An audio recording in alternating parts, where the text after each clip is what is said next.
Boche gold and diamonds. Buy now pay later. പ്രവാസി സംഘം മുള്ളൂർക്കര പഞ്ചായത്ത് സമ്മേളനവും ആദരിക്കൽ ചടങ്ങും തൃശൂർ ജില്ലാ കമ്മിറ്റി അംഗം ഗോപാലകൃഷ്ണൻ ഉദ്ഘാടനം ചെയ്തു. മുൻ ഏരിയ കമ്മിറ്റി അംഗം ഹക്കീം ആറ്റൂർ അധ്യക്ഷത വഹിച്ചു. പഞ്ചായത്ത് സമ്മേളനം സിന്ദാബാദ്. മാനവമോചന പോരാട്ടത്തിൽ അണിചേരുക നാം സോദരരെ, പ്രവാസികളാം സോദരരെ.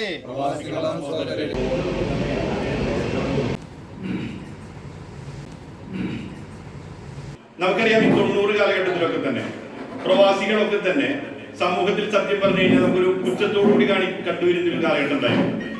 അവരിൽ നിന്നും വലിയ അളവിൽ സാമ്പത്തികമായിട്ടുള്ള സഹായം ലഭിക്കപ്പെടുകയും സമൂഹത്തിനും നാടിനും ഒക്കെ ലഭിക്കപ്പെട്ടിരുന്നെങ്കിൽ പോലും അവരുടെ വരവും രീതികളൊക്കെ തന്നെ ഒരു അസൂയ ജനിപ്പിക്കപ്പെടുന്ന രൂപത്തിലായിരുന്നു.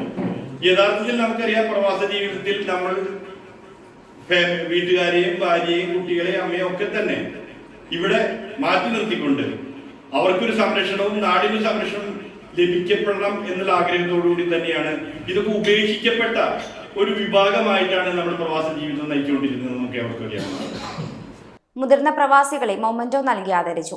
മുഹമ്മദ് കുട്ടി, MM Haneefa, KM Abubakar, MH സലാം, മൊയ്തീൻ കുട്ടി, മുഹമ്മദ് കുട്ടി, KA മുഹമ്മദ് ബഷീർ എന്നിവർ സംസാരിച്ചു. Dot view news. കാഴ്ചകളാണ് ലോകം. കണ്ടു തുടങ്ങുക.